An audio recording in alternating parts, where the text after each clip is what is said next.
introductory address, I talked about certain practices coming to mainland United States also.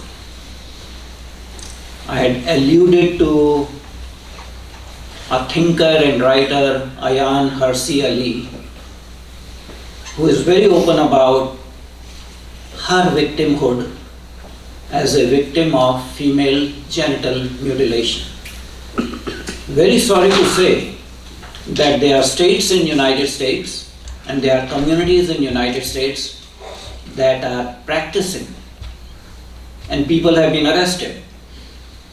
Gynecologists have been arrested to indulge in that, but that's not the only practice, regressive practice that has come to United States.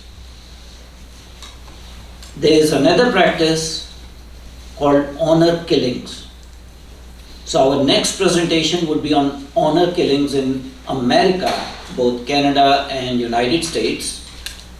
And it's again a pleasure to invite Ankush Bhandari, who is an author, who is a media personality, who has co-authored around 2 books on geopolitics, written more than 90 articles, appears on major media platforms. He has more than 24 years of experience as an IT specialist, a geopolitical analyst, and a strategic thinker. I'm very proud to say that he's a member of Board of Directors for Council for Strategic Affairs, a non-profit organization that I head. He is also co-founder of the human rights advocacy group CoHNA, and he frequently participates as a panelist both on Indian and Asian media, and spends time volunteering his time into social services. So without further ado, Mr. Ankush Bhandari will be talking about honor killings in North America, both United States and Canada. So Ankush, platform is yours, please.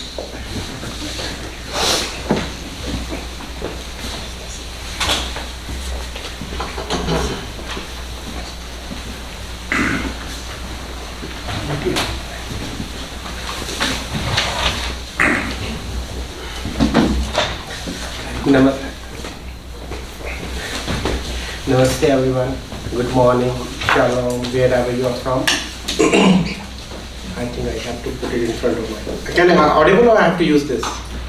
Use mic. Use the mic, please. So, as Dr. Dityan ji said, that honor killing in America. When he called me for this, I was a little surprised and I said, sir, this is not possible in America.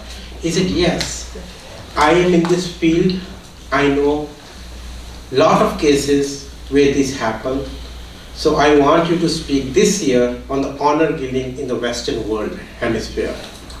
So when I drilled down, I was surprised to see hundreds of cases which is happening right in our neighborhood, right under our noses, and we are not aware of that. Because why? This is United States of America. Everything is flowery, everything is perfect, everything runs according to the Constitution. Same is the case with the other Western world, France, UK, because they dictate to the world without looking in their own world. So thank you, sir, for giving me this. So I will start with a mantra from our Manusmriti. Yatra naryaste pujyate ramante tatra devataha yatra astu na pujyante sarvastra falha kriha. It means where the women are honored, bliss followed there. Where they are not honored or dishonored, all action, whatever you do, goes to waste. So that's the position of women. That should be the position of women in this world. Okay? So people may not know what is honor killing. So first slide, please. So if you see honor killing, it's just a killing, it's the murder. But here they refer to honor because it refers to the family honor or the group honor. Like we have the tribes honor. That's why they said we are killing it because our honor is at stake. How you can have an honor back by killing someone, right? And if you see the third, it says this is rooted in the global culture of discrimination only against women. It's not against men. So this is only against the women, that they are not considered as equal to men. Okay, live equal to men, even they are not considered as a human being. Like this is commodity. Oh, I'm taking this table, I don't like it. Like this is dishonorable, disrespectful to my family, I'm going to kill her. Can we say okay in the world of 21st century where we are going and saying we are going to run the have the houses on the moon? Even the kindergarten kid will not accept that, right? So if you see, these are the acts of violence, including murders, predominantly committed by the male family members against the female family members who are perceived to have brought dishonor on their families. Now, it's up to the person what they consider dishonor, right? Next slide, please. These are the terminologies which is very predominant in our honor killing analysis. Chastity, everybody knows that. It is very common used in the Western world. Patriarchy. You know there are two types of family, patriarchy, matriarchy, but most of the world is run on patriarchy. Premeditated murders. This is very important to understand here. What it says, it defined as causing the death of another individual with planning. That's the key word, planning. Either in the method used to commit the murder or the steps taken to conceal the crime. And I will talk a little bit detail in my future slides there. The other is social norms. I told you, like they have the tribes and all those, virginity, which is very common in the Muslim world. Oh, the woman was not virgin, I'm going to kill her because I say that she is not virgin.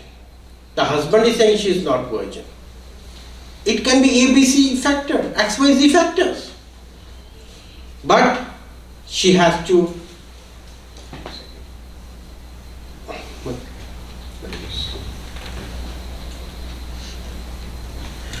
so that's what the honor killing is going over here. So because if you see, according to the scholar Matthew A. Goldstein, in 2002 he wrote an article, The Biological Roots of Heat of Passion, Crimes and Honor Killing. I think everybody in this room should read that article. It's available on the Google. It's free. You don't have to pay anything. It says that the Old Testament books of Leviticus and Deuteronomy sanction the use of death sentence as punishment for adultery, while similar punishments are mentioned in New Testament too.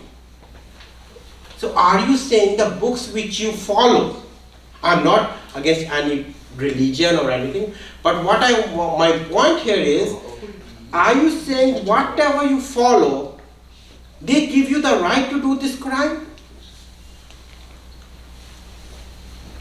I don't believe any book which you follow dictates that. And if it dictates that, then it needs to be amended.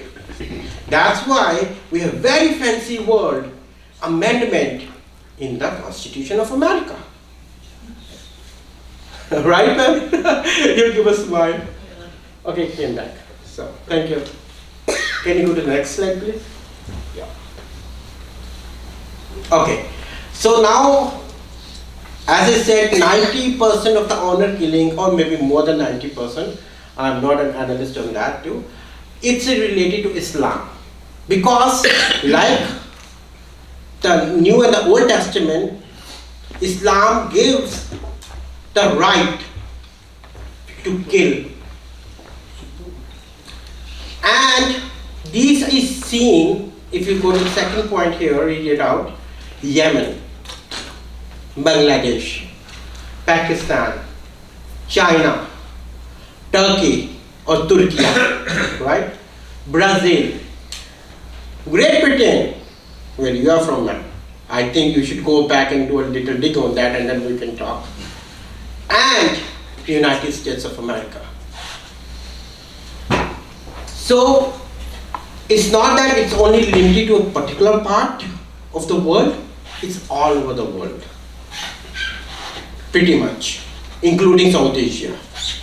Even in India it happens, in the Muslim community. Media doesn't want to publish it, but it happens there too. In the Arab society, if you see, there are two types of honor, sharaf and irth. So what is sharaf means? It's a social unit, as I told you, the tribes, where they can fluctuate based on the individual actions. So it's very much equal to dignity, what we call here, honor, dignity. And in this one, where in the Western we have the concept of chastity or purity. And Jordan, which is called itself the West of the Middle East, they have 340, the Article 340, which gives the right of the Muslims to kill their women folks, whether it's a daughter, niece, wife, mother, anybody. They don't care. And that's a big debate going on, but still it's valid over there. Okay, next slide please. So, because I have to concentrate on the Western world, I just want to give a little context how it started and what happened. In US, I have just taken 4 cases right now here. If you see the case number 1, Fox News, I have taken they said that Egyptian-born Muslim in 1922, just 3 years or 2.5 years back, it happened here, right under our nose. He married an American lady, Patrick Owen, and that guy, he was a taxi driver. He killed both her daughters, saying that they are going out of my hand because they want to go out in the night to the clubs, or they want to spend time with their friends after 5 o'clock, 6 o'clock. They want to stay with them at their friend's house. He didn't like that. He took the gun and just killed both her daughters. And what she said, her wife, I hope somebody gets their hand on you and hurt you and do everything you ever did to anybody. Now moving to the second case, 2009, Iraqi immigrant. He was also found guilty of the second murder because he said his 20-year-old daughter is too westernized, which is against their norms, against their Islamic values. And after that, after killing her, he flew away to Mexico, but the American police has caught it. It doesn't matter that you caught and then give them the punishment. You have to take the root cause analysis and nip the bud in the evil. Right? Next slide please. The third case just happened last year in Washington State in the town of Lacey, in which the mother was also involved, her brother was also involved. The whole family tried to kill their teenager daughter because she was having an affair with her school, what you call it, not co-worker, what you call it? Classmate, yeah, with her school classmate. They said, no, you have to have only the relation with an Islamic boy, a Muslim boy who practices Islam. In 2012, I think, I have heard this case when I was in US. This is the most horrific case which happened in Canada too, right? So in Canada, they have killed all the daughters, all the 3 teenager daughters, because they want to practice the Canadian lifestyle. The brother was involved, the father was involved, the mother was involved. And this is the Afghanistan family. They said, no, You want to live in America, in the Western world, but you want to practice your thing. I don't know how it works. So how much minutes I have? You have 5 minutes. Oh, okay. I will quickly wrap up. Can you go to the next slide?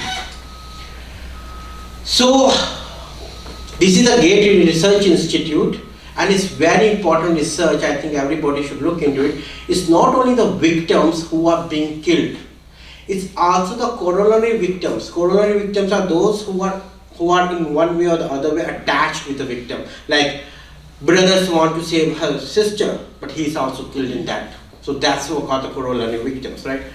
If you see here, they have done the research of the 26 honor killings in America.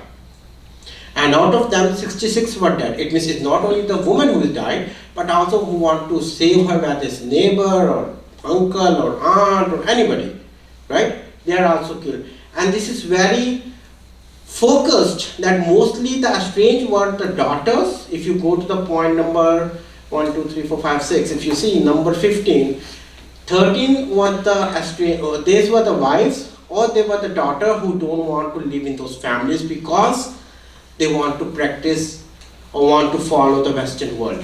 Okay, next slide please. So this is the whole table. If you see nationality, why I have written nationality here? Because they live in the Western world, but they came from that part of the world. So they still practice their nationality, their norms. They are not practicing what the American Constitution or the Western Constitution says. That's why I deliberately write nationality over there. They may be physically here, taking all the government, whatever funds and everything, but they still have those norms following their country. So these are a couple of them, 26 out of 26 I have taken. If you want, I can also send you the link. It's very interesting research. I think everybody should go. Next slide. So next couple of slides, if you see, I have just done that Bangladesh, Somalia, Turkey, Pakistan, Egypt. Next slide. Pakistan, Iraq, and the year you see, 2009. I started from 2024, and in a decreasing order I have taken. And if you see, it's still going on. Iraq, Pakistan, even the US, who is the second generation here. Their parents come, but the second generation still follows their norms. And they consider honor killing as an honor to their family. Next slide, please. So these are a couple of things, a couple of cases. I have jotted on all those things. Next slide, please. Next slide. So these are just tables. I have to finish. So here, if you see, in 2018, Trump administration said that I am not going to take anyone from this country because of the honor killing. But it's okay, you don't want to take them, but that's not the case of the resolution. The people who are already there, they're still practicing that, right? So we have to go to the root cause analysis and do something. And the major problem in United States is, if you go to the point number 1 to 3, if a Muslim man kills a woman and is not from MEA, Middle Eastern and North American country, it is considered as a crime of passion. Does a crime has a passion? I don't know how the American Constitution allows that. What are the laws they follow? But if he is from MENA, Middle Eastern, North American, it is considered as an honor killing. Wow. For the same crime, if an American citizen do, he is a murderer. If a Muslim man do, he is a crime of passion if he is not from MEA. And if he is from MEA, it's an honor killing. And the worst part in this case is that the way they handle the cases is entirely different. Next slide, please. So, what I here want to say that I I also want to refer one more thing which I didn't write here. They also, in America, they also call the domestic violence as a part of honor killing. They said sometimes they don't consider it as honor killing, they call it as domestic violence. Can a murder be a part of domestic violence? Can we call it domestic violence? Yes, it can be part of domestic violence, can be part of murders, right? So that's because they call this is a quintessential honor killing because father or brother killed a pregnant unmarried daughter or sister. That's another clause. So I don't know what to say here or what the American government do. So yeah, please. So if you see the Muslim women worldwide in the United States, they always face the constant threat of gender-based violence, and it's the, I can say it's a perpetuation to them, right? And the women themselves have to stand up in this heinous act because nobody else can help them out. Next, please. So what we call, even the UN said that 5,000 every year the Muslim women are being killed under the pretext honor killing. So every infringement which we have on the women human right diminishes their dignity. So it's very imperative that as a human being we must confront and dismantle this culture of violence and discrimination to protect and uphold the rights and the dignity of all the women, irrespective the faith they belong to. That's all I can say. Thank you.